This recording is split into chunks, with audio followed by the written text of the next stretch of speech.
Welcome students. आज हम CBSE board class 9 Hindi chapter 10 ललद्यत के वाक्य के अभ्यास प्रश्नों को करेंगे। तो अभ्यास प्रश्नों के साथ साथ कुछ और भी प्रश्नों के बारे में बात करेंगे। तो चलिए शुरू करते हैं। सबसे पहले हम अभ्यास प्रश्नों को करेंगे और इसके अंतर्गत सबसे पहला प्रश्न है, रस्सी यहाँ किसके लिए प्रयुक्त हुआ है और वह कैसी है। तो वाक्य में पहले वाक्य में पहली पंक्ति है कि रस्सी कच्चे धागे की खींच रही मैं नाव। तो यहाँ पर जो रस्सी है वह मानव शरीर के लिए प्रयुक्त किया गया है और यह रस्सी कैसी है, कच्चे धागे की, यानी कि ये जो रस्सी है वह कच्ची है, नासवान है, नश्वर है, जो कि कब टूट जाए कहा नहीं जा सकता। नेक्स्ट प्रश्न देखिए, कवित्री द्वारा मुक्ति के लिए किए जाने वाले प्रयास व्यर्थ क्यों हो रहे हैं। तो कवित्री देख रही है कि समय बीतता जा रहा है, यानी कि उनकी आयु बढ़ती जा रही है, मृत्यु का समय निकट आते जा रहा है, पर अभी भी उनका प्रभु से मिलन नहीं हो पा रहा है। क्यों नहीं हो पा रहा है? क्योंकि वह सांसारिक मोह माया के बंधनों से स्वयं को मुक्त नहीं कर पा रही हैं। तो जिस प्रकार कच्ची मिट्टी से बने पात्र में पानी ज्यादा देर तक ठहर नहीं पाता है, धीरे धीरे कम होता चला जाता है, उसी प्रकार कवित्री के जो सारे प्रयास हैं वह भी कच्चे हैं। इसलिए मुक्ति के लिए किए जाने वाले सारे प्रयास व्यर्थ सिद्ध हो रहे हैं। यहाँ पर आपकी पंक्ति है कि पानी टपके कच्चे सकोरे, व्यर्थ प्रयास हो रहे मेरे। नेक्स्ट,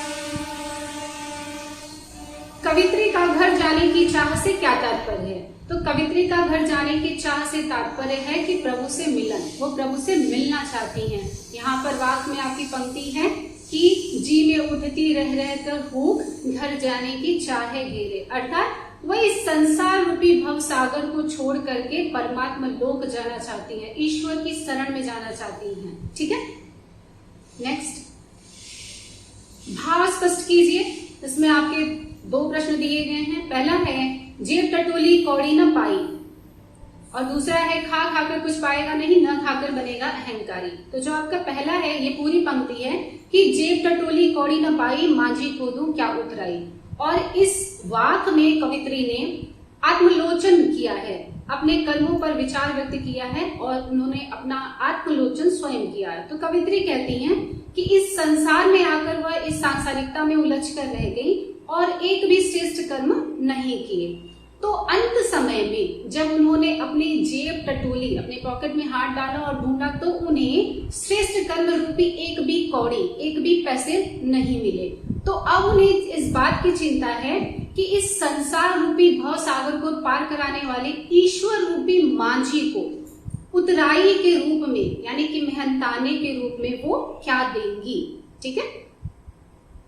नेक्स्ट है कि खा खाकर कुछ पाएगा नहीं, न खा करके बनेगा अहंकारी। ठीक है। ये जो पंक्ति है इसमें कवित्री ने मनुष्य को समभावी बनने के लिए प्रेरित किया है। तो यहाँ पर कवित्री कहती हैं कि कवित्री मनुष्य को ईश्वर प्राप्ति के लिए मध्यम मार्ग अपनाने को कह रही है। तो कवित्री कहती है कि मनुष्य को सांसारिक भोग विलास में पड़ करके कुछ भी प्राप्त नहीं होता है, अर्थात मनुष्य को सांसारिक भोग विलास में लिप्त नहीं रहना चाहिए और सांसारिक भोग विलास में लिप्त न रहने के विरुद्ध जो त्याग और तपस्या का जीवन होता है उसे भी नहीं अपनाना चाहिए, क्योंकि दोनों ही स्थितियों में मनुष्य में अहंकार की भावना उत्पन्न होती है। तो वो कहती हैं कि भोग और त्याग, सुख और दुख के बीच का मध्यम मार्ग अपनाना चाहिए। ऐसी स्थिति में मनुष्य के अंदर का अहंकार नष्ट हो जाता है और उसके हृदय में सबके प्रति समानता का भाव उत्पन्न होता है। तो ये जो समभाव वाली स्थिति होती है तभी मनुष्य की चेतना व्यापक होती है और उसका ईश्वर से मिलन संभव हो सकता है। ठीक है।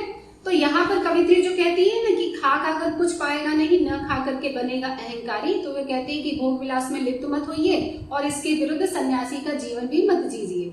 इसके वो कहना क्या चाहती हैं कि जो भी भोग विलास की वस्तुएं आपके पास उपलब्ध हैं उनका आप स्वयं भी उपभोग कीजिए और दूसरों की भलाई के लिए उसे खर्च कीजिए, अर्थात लोगों की मदद कीजिए, दान इत्यादि दीजिए। ठीक है। और वो कहती है कि भोग और त्याग के बीच का मध्य मार्ग अपनाना चाहिए।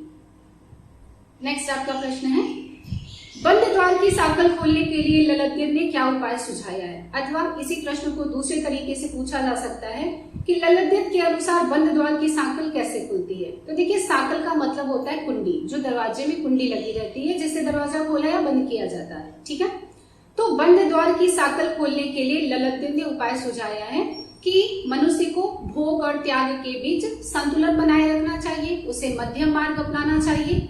तो अभी जो इससे पहले आपने ये वाला प्रश्न पढ़ा है, खा खा कर कुछ पाएगा नहीं, ये उसी की बची हुई 2 पंक्तियों में इसका आंसर आपको मिल जाएगा। ठीक है, तो वो यही कहती है कि भोग और त्याग के बीच का मध्यम मार्ग अपनाना चाहिए। तो मनुष्य को न तो सांसारिक भोगों में अधिक लिप्त रहना चाहिए और ना ही उससे विरक्त होना चाहिए, बल्कि मध्यम मार्ग अपनाना चाहिए, यानी कि स्वयं उपभोग भी कीजिए और दूसरों की भलाई के लिए उसे खर्च भी कीजिए। ठीक है, तभी आपकी चेतना व्यापक होगी और तभी प्रभु से मिलन के जो द्वार की कुंडी है वह तभी खुलेगी। साकल मतलब कुंडी। ठीक है, नेक्स्ट आगे बढ़ते हैं। ईश्वर प्राप्ति के लिए बहुत से साधक हठयोग जैसी कठिन साधना भी करते हैं, लेकिन उससे भी लक्ष्य प्राप्ति नहीं होती। यह भाव किन पंक्तियों में व्यक्त हुआ है? तो यह जो भाव है वह व्यक्त हुआ है इन पंक्तियों में। आई सीधी राह से गई न सीधी राह, सुसुम सेतु पर खड़ी थी बीत गया दिन आ, जेब टटोली कौड़ी न पाई, मांझी कूदू क्या उतराई। तो ये पूरे वाक्य में इस बात को यहाँ पर प्रस्तुत किया गया है। और यह जो भाव है कि ईश्वर प्राप्ति के लिए बहुत से साधक हठयोग जैसी साधना भी करते हैं, तो ये आपकी पहली पंक्ति में ही यह भाव व्यंजित होता है। क्योंकि यहाँ पे जो बात कही गई कि आई सीधी राह से गई न सीधी राह, तो यहाँ पर कवित्री ने कहा है कि मैं आई तो थी सीधी राह पर मैं चल पड़ी उल्टी राह पर। अर्थात कवित्री ने ईश्वर प्राप्ति के लिए सामान्य भक्ति मार्ग को न अपना करके हठयोग जैसी कठिन साधना का मार्ग अपना लिया था। ठीक है, नेक्स्ट, ज्ञानी से कवित्री का क्या अभिप्राय है? तो ज्ञानी से कवित्री का अभिप्राय है कि जिसने आत्मा और परमात्मा के संबंध को जान लिया है। कवित्री ने आपका जो लास्ट वाक्य है उसमें उन्होंने कहा है कि उन्होंने आत्मज्ञान को महत्ता दी है। तो वो कहती है ना कि ज्ञानी है तो स्वयं को जान, यही है साहिब से पहचान। तो वो उन्होंने कहा है कि ईश्वर जो है, जो शिव है, कल्याणकारी है और वह सर्वव्यापी है, यानी कि कण कण में विद्यमान है। परंतु मनुष्य क्या करता है, इसे धर्म में विभाजित करके मंदिर और मस्जिद में ढूंढता फिरता रहता है। तो वो कहती हैं कि वास्तव में ज्ञानी तो वह है जो अपने अंतःकरण में ईश्वर को पा लेता है। उन्होंने कहा ना कि ज्ञानी है तो स्वयं को जान, यानी कि अपने अंदर की समस्त बुराइयों को पहले नष्ट कीजिए। जब आपकी आत्मा शुद्ध हो जाएगी वही आपसे ईश्वर का पहचान है, वही ईश्वर है, वह शुद्ध आत्मा ही ईश्वर कहलाता है। ठीक है, ये हो गए आपके अब तक के सारे अभ्यास प्रश्न। बात करते हैं कुछ अन्य महत्वपूर्ण परीक्षोपयोगी प्रश्न उत्तर की। कुछ इसमें ऐसे बहुत इंपॉर्टेंट प्रश्न हैं जो आपसे पूछे जा सकते हैं। सबसे पहले तो आपको वाक्य के बारे में पता होना चाहिए कि वाक्य क्या है। इसी प्रश्न को दूसरे तरीके से आपसे पूछा जा सकता है कि कवित्री ललितदेव की काव्य शैली क्या है, या उनकी काव्य शैली के विषय में आप क्या जानते हैं। तो यहाँ पे एक बात को ध्यान दीजिएगा कि सिर्फ और सिर्फ ललितदेव की ही काव्य शैली को वाक्य कहा जाता है। ठीक है, तो वाक्य क्या है समझ लीजिए।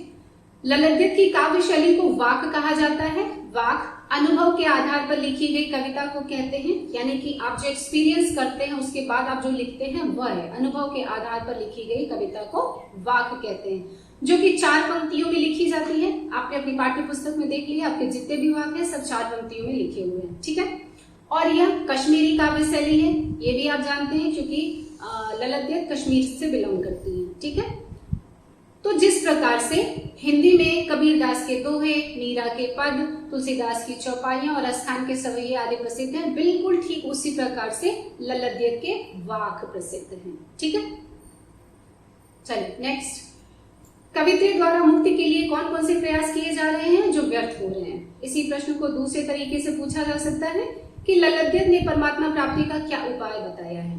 तो ललितदेव यानी कि कवित्री द्वारा मुक्ति के लिए हठ योग साधना करने का प्रयास किया जा रहा था, जो कि व्यर्थ हो रहा था।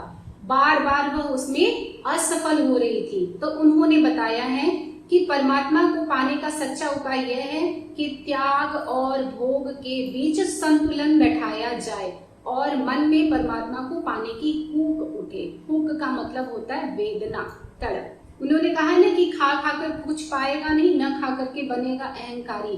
तो वो कहती हैं कि भोग और त्याग के बीच का मध्यम मार्ग अपनाइए, यानी कि सांसारिक भोगों का उपभोग भी कीजिए और दूसरों की भलाई के लिए उसे खर्च भी कीजिए।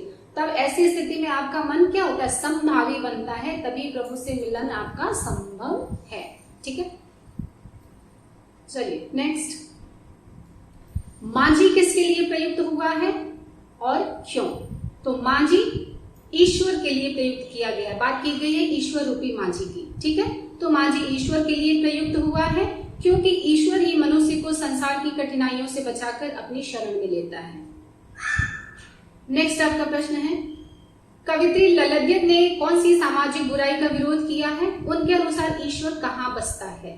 तो आप देखते हैं कि कवित्री ललद्यत ने भोगवाद का विरोध किया। उन्होंने कहा है कि खा खाकर कुछ पाएगा नहीं, यानी कि भोग विलास में लिप्त मत होइए।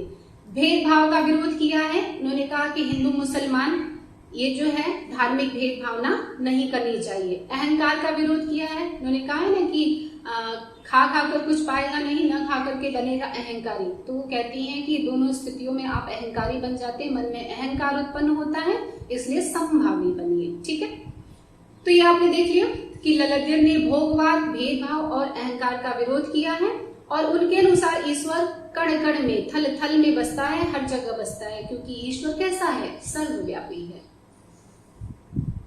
नेक्स्ट, ये प्रश्न काफी महत्वपूर्ण है। ठीक है, गई न सीधी राह से क्या आशय है, या गई न सीधी राह से क्या तात्पर्य है? तो कवित्री ने ये पूरी पंक्ति क्या है आप जानते हैं कि आई सीधी राह से गई न सीधी राह। तो वो कहती हैं कि कवित्री जो है वो ईश्वर प्राप्ति के लिए सामान्य भक्ति मार्ग को न अपना करके हठ योग जैसा जटिल मार्ग उन्होंने अपना लिया था। ठीक है, तो गई न सीधी राह से का मतलब यही है कि सामान्य मार्ग को छोड़ करके उन्होंने हठ योग जैसा जटिल मार्ग अपनाया था। तो ये हो गए आपके सारे क्वेश्चन। उम्मीद करती हूँ कि आपको वीडियो पसंद आई होगी। अच्छी लगती है तो इसे लाइक, शेयर और मेरे चैनल को सब्सक्राइब जरूर कीजिएगा। धन्यवाद।